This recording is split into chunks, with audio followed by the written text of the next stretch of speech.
Boa noite a todos, muita paz. Estamos de volta com mais uma apresentação do Espiritismo Pará de Minas. Nosso propósito hoje é falar em torno da lei da igualdade. Faremos uma prece e logo depois faremos a nossa exposição. Senhor Jesus, nosso amigo de todas as horas, nesses dias em que estamos acolhidos na nossa intimidade, rogamos a Ti que venha em nosso socorro nas horas amargas da tristeza, da desolação, da individualização, do abandono, para que nós, que já cremos em Ti, possamos nos fortalecer com a Sua presença amiga, colhendo as Suas vibrações, o Seu carinho, o Seu amor por nós.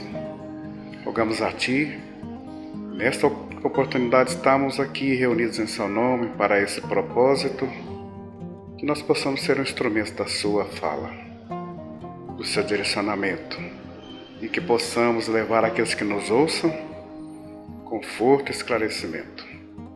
Abençoe essa oportunidade, cada qual que estamos envolvidos nela, que assim seja.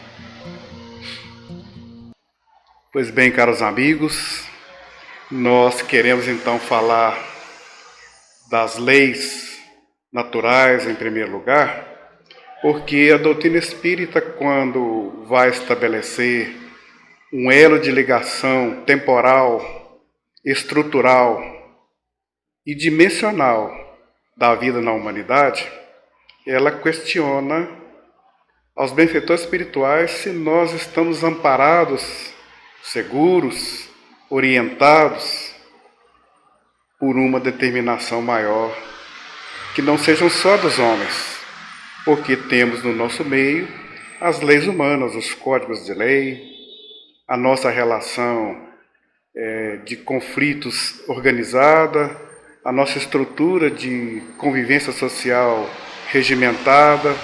Então nós temos os nossos códigos de lei. Entretanto, verificando que essas leis nossas são passageiras e que muitas vezes não atendem às nossas necessidades por serem mutáveis e adaptáveis a ocasiões, Allan Kardec então tem o cuidado de perguntar se a humanidade se estrutura em leis organizadas.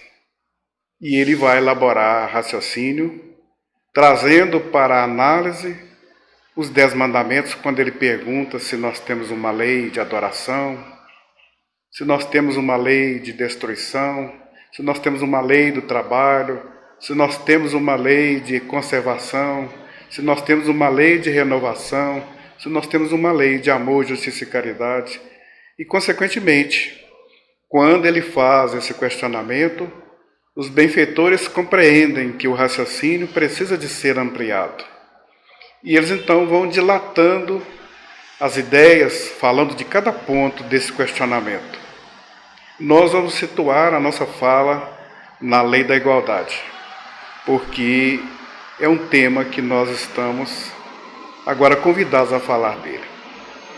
Então, quando Kardec faz as perguntas em torno dessa temática, a primeira que ele faz é se existe uma lei natural e como que esta lei natural se estrutura, se Deus há instituído uma lei natural. E parece que a pergunta, ela é a abertura de um raciocínio maior. Porque quando eles vão responder, eles vão dizer a Kardec, que anotou no Livro dos Espíritos, na questão 641, que a lei natural, 641, 624, que a lei natural é aquela que surge desde o momento em que nós somos colocados nesse mundo. Então, a lei natural é aquela que vai aparecer para os homens quando nós despertamos a consciência de ser. Quando, no nosso senso, nós começamos a digladiar com o meio onde nós estamos. Então, colocados nesse mundo de provas e expiações, nesse mundo para experimentações e para a nossa própria evolução, nós somos colocados já dentro de uma estrutura completa, Nós então vamos estar instalados aqui no reino mineral, no reino vegetal e já no reino animal, e estruturando então a nossa convivência como reino hominal. Lá no livro da Gênesis nós vamos ver que Moisés estabelece esse vínculo quando ele fala da criação e vai falar dos dias da criação, e o último ser criado foi o homem. Então a doutrina espírita vem dar sentido àquele texto quando ela fala que o homem, ao chegar neste mundo, já vai encontrar uma estrutura, e essa estrutura organizada de forma muito bem regimentada por leis seguras, eternas e permanentes, que são então as leis naturais. Nós jogados para experimentações, jogado no sentido de ser colocado para essa experiência, nós vamos encontrar então as leis naturais, tal como tudo existe. Lá no princípio, nós ainda simples e ignorantes, não tínhamos necessidade de muita orientação, mas precisávamos de uma organização básica, e essas são as leis naturais. Logo depois, quando o homem começa a estruturar a vida em sociedade, começa então a surgirem leis, ou começa a se destacarem na consciência dele leis organizadas de forma a colocá-lo de confronto com a natureza e lidando com essa natureza para que ele aprenda a conviver com essas leis. Então nós vamos ver a lei do trabalho, a lei da adoração, a lei da renovação, a lei da destruição, sendo naturais no homem e logo depois sendo regimentadas quando ele toma conhecimento da sua capacidade de ser, quando ele começa a lidar com as coisas. Então ele começa a ter um contato mais planificado com essas leis, porque elas começam a exigir dele uma postura.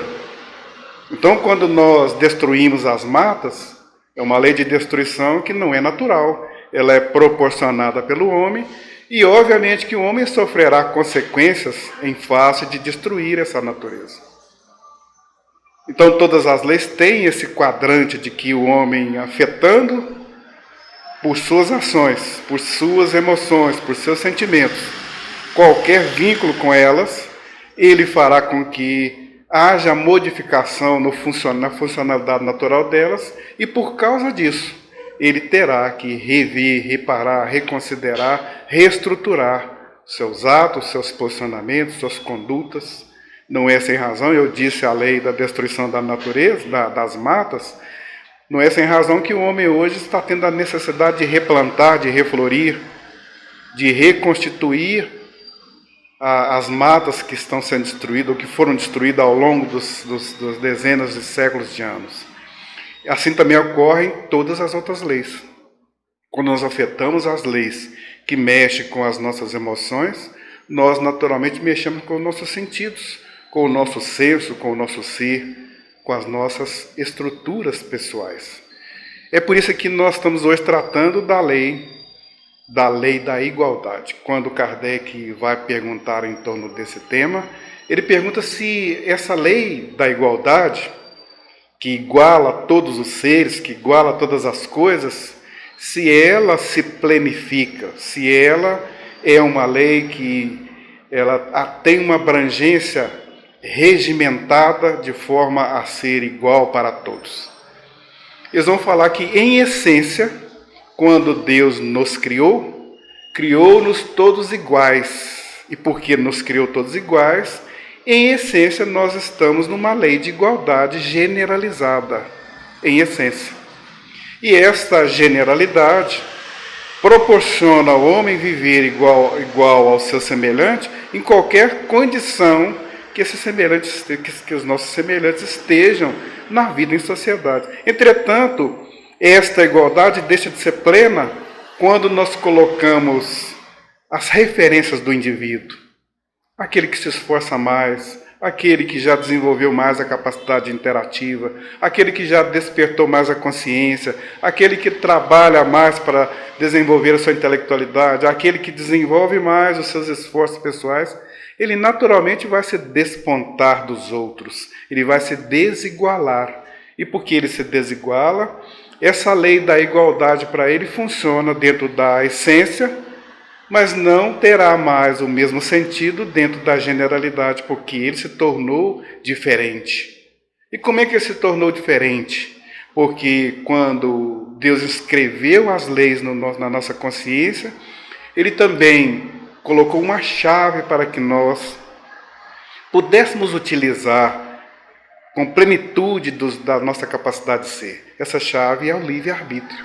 Então, quando ele nos dotou do livre-arbítrio, ele nos possibilitou agir tal como nós assim o entendêssemos, tal como nós assim o quiséssemos, tal como nós assim aceitávamos ou aceitamos nas nossas interações. Então, por isso é que as diferenças ocorrem em razão desta minha utilização pessoal, pelo livre-arbítrio, de tudo que está à minha disposição. Se eu laboro com mais esforço para preservar, eu terei um ambiente mais saudável. Se eu laboro em descompasso com esse entendimento, eu terei um ambiente menos favorável e danificado pela minha própria emoção, pelo meu próprio sentimento. Então, essa lei de igualdade, ela está na essência para todos. Todos somos iguais. Mas, na generalidade, cada qual de nós se faz igual a si mesmo.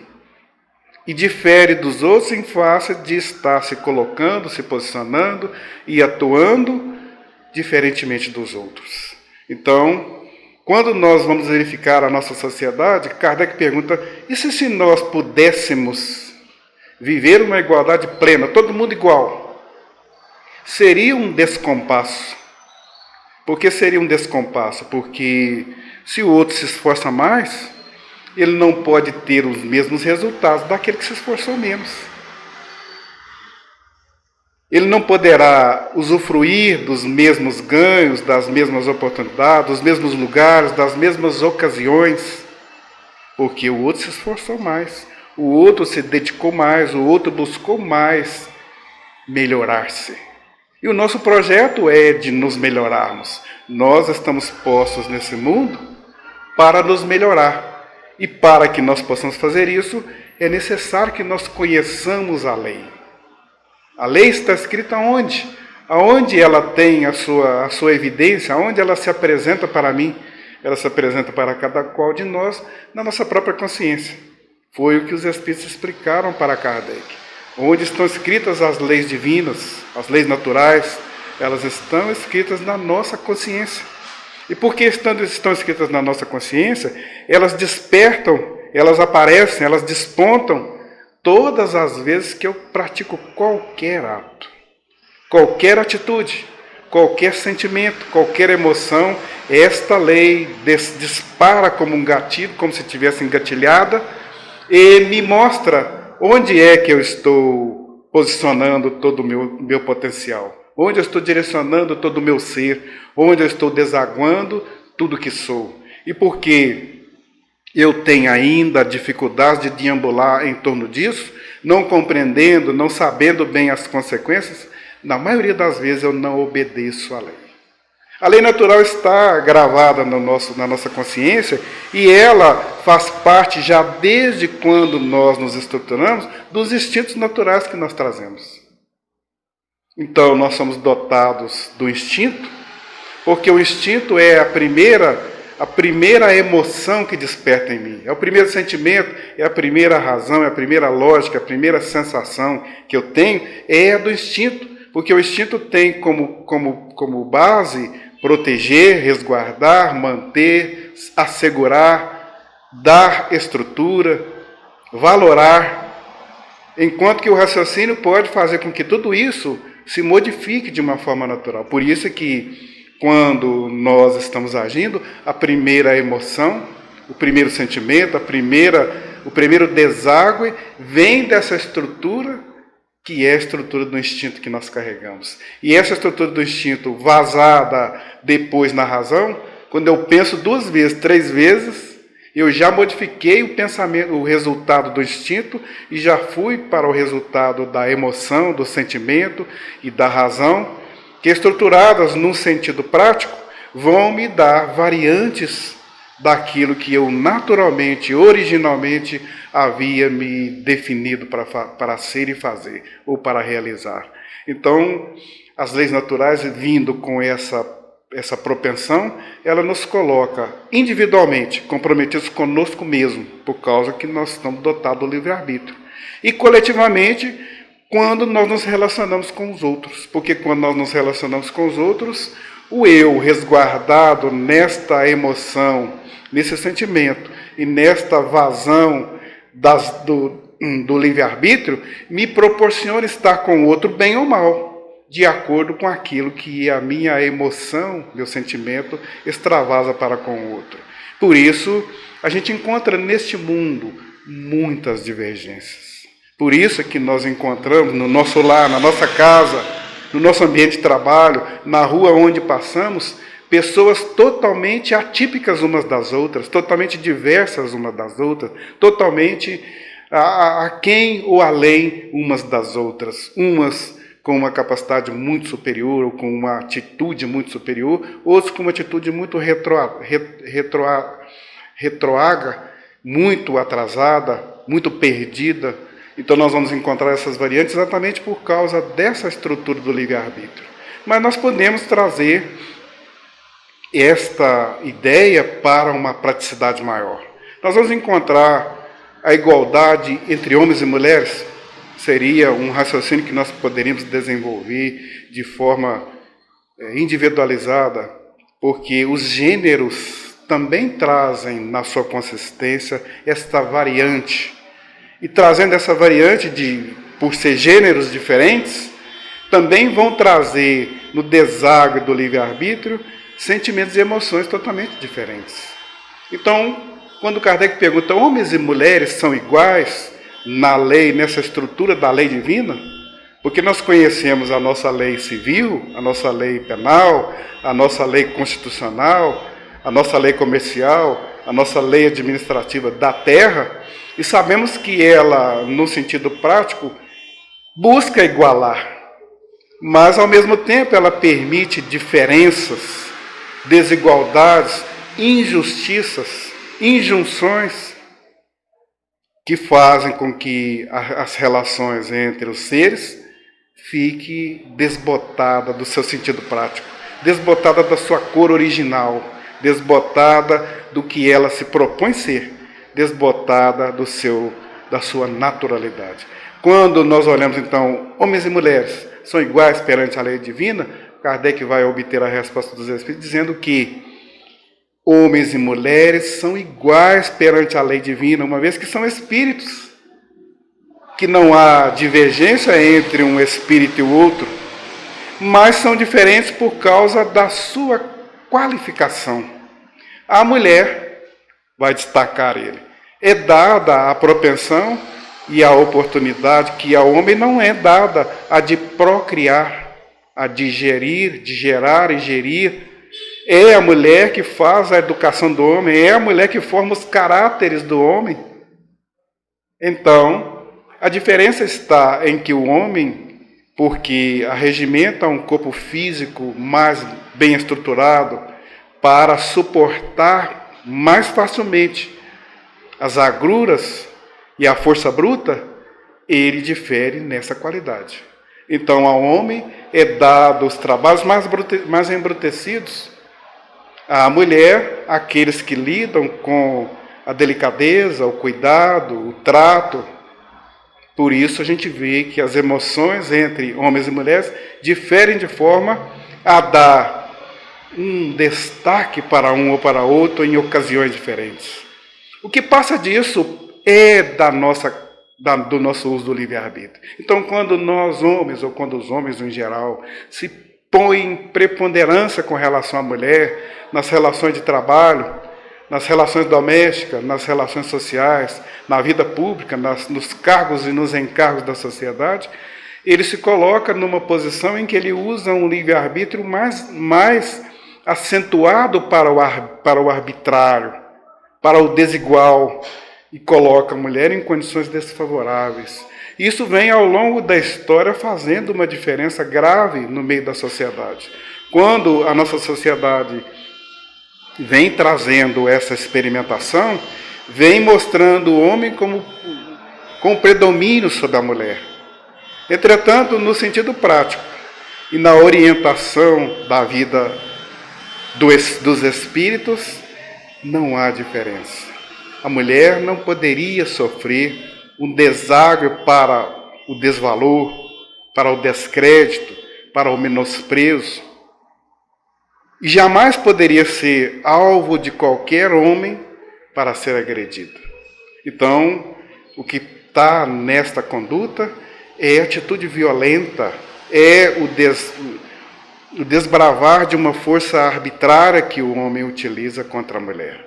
Então, por isso nós vamos encontrar a nossa lei civil colocando uma orientação específica em favor da mulher, quando cria leis que defendem a integridade, a segurança e a estrutura da mulher na vida social.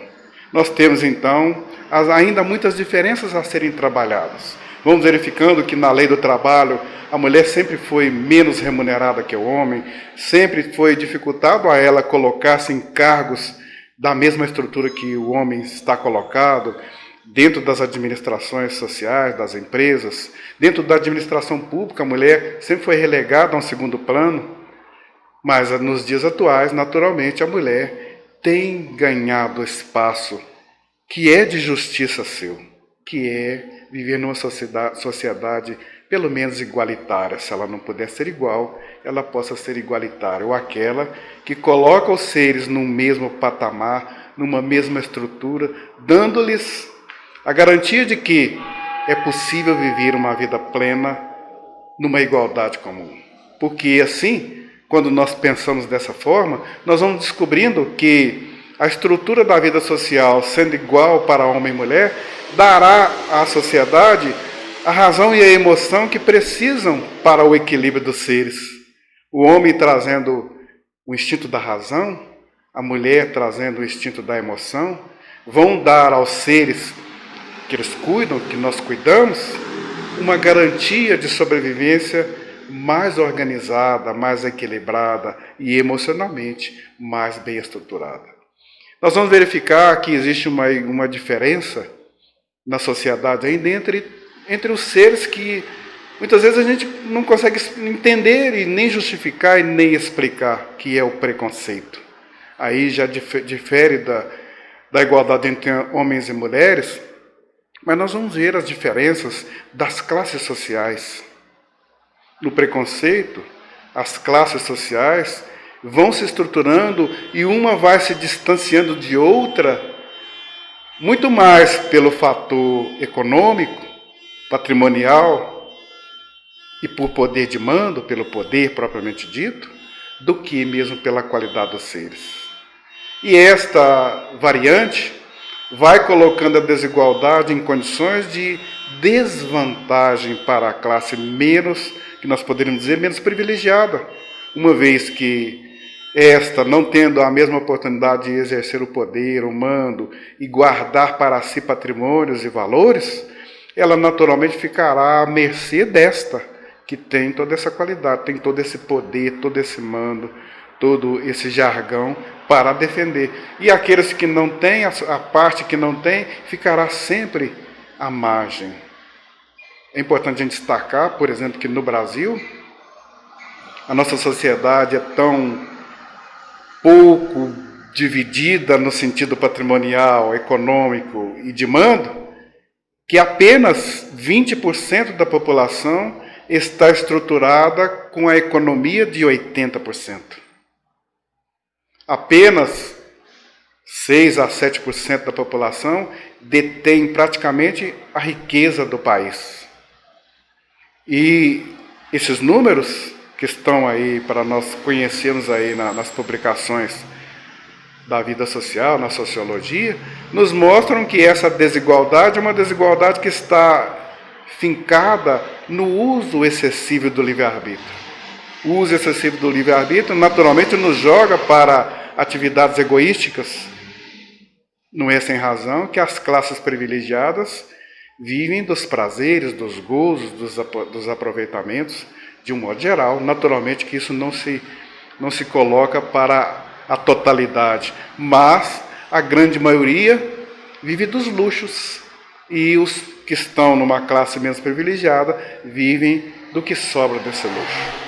Então essa desigualdade, ela não está estruturada nessas leis naturais. Elas não estão estruturadas nas leis divinas que nos fez todos iguais, em essência, todos iguais. E deu ao homem o instinto da preservação para que ele, podendo olhar para si mesmo, pudesse ver os seus semelhantes e dar aos seus semelhantes a oportunidade de também chegar à segurança e ao equilíbrio com uma distribuição mais justa dos bens. Nós vamos verificar a igualdade, o preconceito ainda da questão das raças, quando nós verificamos que há uma dissensão, um distanciamento, um isolamento de determinadas categorias, classes e grupos da sociedade por causa da cor, por causa da orientação pessoal, por causa da religião, por causa da nacionalidade. E esses preconceitos vão se somando a esta gama de informações equivocadas daqueles que, ainda não compreendendo que somos todos iguais, acreditam serem melhores apenas por estarem numa posição diferente da do outro. A minha religião é melhor que a sua, a minha classe social é melhor que a sua, a minha cor é melhor que a sua, a minha escola é melhor que a sua, o meu time de futebol é melhor que a... Nós vamos criando essas diferenças em situações das mais mínimas e vamos nos colocando uns distantes dos outros, quando o nosso propósito, nosso projeto, nosso ideal é nos tornarmos irmãos no sentido genérico da condição da irmandade que a humanidade forma. Nós somos todos ligados a uma mesma lei natural. Mas nós ainda fazemos divergência quando nós vamos para os túmulos. Depois de terminada a nossa jornada na Terra, nós ainda criamos diferenças nos cemitérios, nos velórios, nos lugares aonde estamos entregando os nossos restos mortais. E basta que a gente visite um cemitério para a gente ver aonde estão sendo feitas essas diferenças. Um túmulo aqui, outro túmulo ali, um mausoléu de colar, um outro enfeite da colar. E nós vamos colocando essas diferenças para mostrar o nosso poder temporal. E não percebendo que o tempo passa, que tudo muda, que tudo foge do nosso controle. Nós vamos encontrar essas diferenças ainda por causa do uso do livre-arbítrio em desequilíbrio, quando nós, na vida social, vamos nos encontrar em diferentes posições políticas, religiosas, econômicas, sociais, patrimoniais, emocionais, psíquicas, e vamos levando tudo isso numa gama de diferenciações que a natureza não nos propõe, que Deus não colocou gravado no nosso senso. É muito importante que nós tenhamos em mira que quando Deus colocou-nos para viver nesse mundo, foi nos dado uma oportunidade gratíssima de usar de tudo que tem neste mundo, sem parcimônia, mas com equilíbrio. Sem limites, mas com equilíbrio. Sem que nós tenhamos nenhum receio, mas que tenhamos equilíbrio. É esse equilíbrio que dá sentido a uma lei de igualdade. Quando nós podemos olhar para os nossos semelhantes, olhando para a profundidade do que somos, nós saberemos valorar essa igualdade. E saberemos dizer para o outro, venha comigo, vamos ao mesmo lugar, vamos ao mesmo banquete, vamos ao mesmo bar, vamos ao mesmo clube, vamos à mesma reunião, vamos ao mesmo evento. Sem criar dissensões, sem criar variantes, sem criar nenhuma situação constrangedora. É muito crítico quando nós, nos dias atuais, verificamos essa luta de enfrentamento que a sociedade faz por causa dos desiguais. As opções, as orientações, a conduta, a postura, as escolhas deveriam ser livres, porque dotados do livre-arbítrio, nós podemos fazer como disse Santo Agostinho: ame e faça o que quiseres.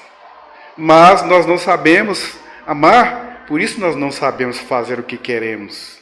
E daí nós criamos o distanciamento, criamos o isolamento, criamos a deferência, criamos a injunção, criamos o nosso adversário. As leis divinas, estando gravadas na nossa consciência, não nos deixam dúvida de que Deus está presente conosco o tempo todo, nos chamando para o melhor. E não foi sem razão que Ele nos mandou Jesus como modelo e guia, para que nós tivéssemos alguém que nós pudéssemos olhar e dizer: olha, Deus quer isso, Deus propõe isso, Deus espera isso, Deus nos oferece isso. Jesus foi muito amorável para nos mostrar todas essas coisas. Ele não escolheu entre os desvalidos da vida e os doutores da lei. Ele ficou entre um e outro. Ele não escolheu entre os doentes e os sãos, ele ficou entre um e o outro. Ele não escolheu entre o miserável e o necessitado, ele ficou entre os dois. Ele não escolheu entre o que leva a vida na banalidade e o que está laborando o tempo todo, ele ficou entre os dois. Então, quando Jesus nos mostra essa postura de ficarmos entre uma coisa e outra, mas tomando sempre uma posição que valorize cada lado, Ele nos diz que essa igualdade vale a pena. Esta igualdade é uma necessidade do ser que somos. Nós ainda não percebemos que, se nós formos iguais aos outros, no sentido das relações, das trocas, das interações, das propostas de crescimento juntos, nós melhoramos tudo. Não é à toa que quando nós nos reunimos, nós nos tornamos iguais. Mas quando nós nos separamos, fala mais alto o interesse pessoal, fala mais alto o egoísmo, fala mais alto o alto valor passageiro dos poderes vãos. É muito importante a gente pensar que quando Jesus oferece uma proposta de igualdade, Ele nos chama para refletir em torno de Moisés. Porque as leis divinas começam nos tratados de Moisés. Na verdade, começa muito antes, mas um tratado oral específico que estão nos 10 mandamentos é um direcionamento das leis divinas ditados particularmente para cada qual de nós. Então, quando nós olhamos os 10 mandamentos e que Jesus deu a eles vazão e valor para que eles pudessem ser compreendidos, Ele nos chamou para pensar no que nós estamos fazendo quando nós estamos matando os nossos semelhantes, quando nós estamos roubando dos nossos semelhantes, quando nós estamos enganando os nossos semelhantes, quando nós estamos matando o tempo, quando nós estamos aproveitando os bens, quando nós estamos usurpando as riquezas, quando nós estamos no gozo, na plenitude dos valores passageiros do mundo da matéria, quando nós estamos nos mandos e desmandos dos poderes passageiros. E Ele vai nos propor que nós devemos olhar os que foi dito aos antigos, que está lá nos 10 mandamentos, e agora fazer de forma a que nós possamos valorar cada oportunidade. Não cometereis adultério. Na tradição do Antigo Testamento, estava resumido as relações afeto-sexuais, estava relacionado à conduta daqueles que viviam a nubência.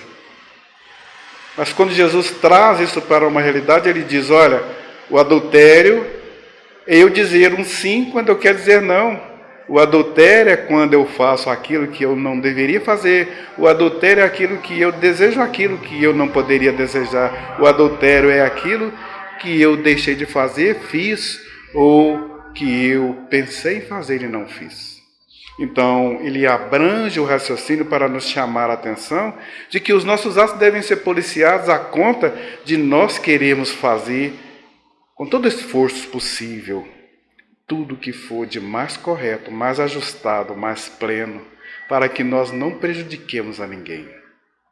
Quando ele fala dos tratamentos, ele vai dizer, olha, não prejudiqueis os vossos semelhantes, nem chamando por nomes degradantes, nem ofendendo, nem caluniando, nem dando qualificativos negativos, porque tudo isso desiguala os seres, tudo isso distancia os sentimentos, tudo isso mortifica aquele que recebe a injúria, a ofensa, a calúnia. É necessário, então, que a gente olhe para essa temática e pensemos, como é que nós vamos ter, qual vai ser a consequência dessa nossa postura se nós ainda embrenhamos nisso de forma desvalorizada, dispensada e sem nenhum cuidado? Se nós ofendemos os nossos semelhantes, maltratamos, injuriamos e dizemos contra ele tudo aquilo que nós não gostaríamos que fosse dito para nós, nós estamos negando a nossa própria liberdade de ser. Estamos dizendo para nós o contrário do que deveríamos dizer para nós mesmos. Porque a gente não percebeu ainda que tudo que eu faço para o outro, eu já estou fazendo para mim. Tudo que eu desejo para o outro, eu já estou desejando para mim. Tudo que eu deixo de fazer para o outro, eu já estou deixando de fazer para mim. Porque, no sentido mais original, Jesus nos propõe fazer ao outro tudo aquilo que gostaríamos que fosse feito para conosco. Ou melhor, ele diz, não fazer ao outro o que não gostaríamos que fosse feito para conosco. Os Espíritos vêm, através de Kardec, dizer que nós deveremos fazer ao outro tudo aquilo que gostaríamos que fosse feito para conosco. Porque tudo que passa disso é prejudicial a ambas as partes. Vamos menosprezar o outro e vamos desvalorizar o que somos.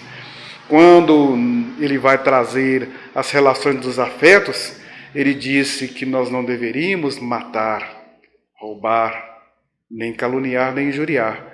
Porque tudo que nós fazemos, nesse sentido, estamos já destruindo a nós mesmos. Então, quando nós matamos os nossos semelhantes, a gente vai, mas matar o outro semelhante é revólver, é facada, é paulada, é pedra. Não, nós matamos as esperanças, matamos a segurança, matamos os sentimentos, as emoções. Porque lidando com as nossas próprias emoções em desequilíbrio, desaguamos o que somos. Tudo que eu faço para o outro, eu já fiz comigo. Então é importante que eu pense nisso, que nós pensemos nisso. E em especial nesses dias em que estamos vivendo essa experiência de estar individualmente olhando para nós mesmos. Que a gente olhe para o espelho.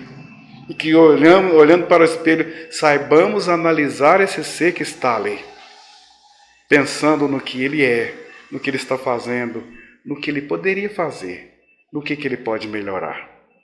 É nesse carrão que Jesus vai nos dizer que nós somos todos iguais, que nós estamos vivendo uma lei que nos coloca numa mesma condição.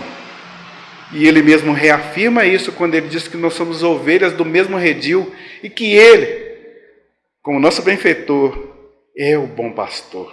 E que o bom pastor sempre buscará as suas ovelhas. Então, quando nós verificamos uma sociedade desigual, desumana, uma sociedade que não partilha, uma sociedade que não distribui, uma sociedade que não recolhe, que não acolhe, que não ama, é uma sociedade que nega toda essa proposta que Jesus vem nos apresentar para a nossa libertação. O reino dos céus está dentro de nós, ele sempre disse isso. E todas as vezes que ele diz isso, que nós possamos lembrar disso, ou que nós nos lembrarmos disso. Lembremos que esse reino dos céus está dentro de nós de forma tal que ele precisa de ser posto para ser visto. Porque enquanto ele não é posto para ser visto, ele também não é nosso reino dos céus. Ele não está em nós. No sentido natural, ele está travado, trancado, e está ali de forma a não possibilitar nem a minha libertação e nem daqueles que estão comigo. quando Jesus nos chama para sermos iguais, Ele nos afirma categóricos que nós chegaremos à grandeza que estamos programados para ela. Que nós faremos tudo o que Ele fez e faremos muito mais. Mas é preciso que nós tenhamos essa perspectiva de olhar para essa potencialidade que somos. Somos seres divinos. Em nós estão todos os valores da divindade. E estão em nós, para que possamos, tirando de nós a cada experiência, a cada experimentação, ser divinos. E ele repete o Eclesiastes: vós sois deuses, já não sabeis? E se nós somos deuses, essa potencialidade precisa de ser despertada. Essa divindade, essa deidade que somos, precisa de ser posta a serviço nosso, para que também sirva aos nossos semelhantes. Nós somos seres caminhando por uma jornada, caminhamos numa jornada de aprendizado, vindo de uma ignorância total, mas já despertando para o senso, para a razão, para os melhores sentimentos, porque hoje, no avanço que a humanidade alcançou, nós temos meios de chegar a todos os corações, a todas as almas, a todos os seres. Já podemos alcançar graus de entendimento que há pouco tempo só as guerras, só as destruições faziam valer. Hoje já podemos dizer que há menos guerra, embora haja muitos conflitos, que haja muitas dissensões.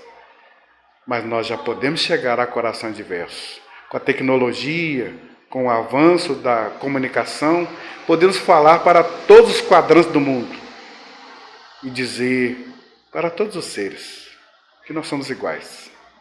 E que as diferenças que se apresentam ainda são facetas que nós criamos para nos proteger da nossa própria vaidade, do nosso próprio orgulho, do nosso próprio egoísmo.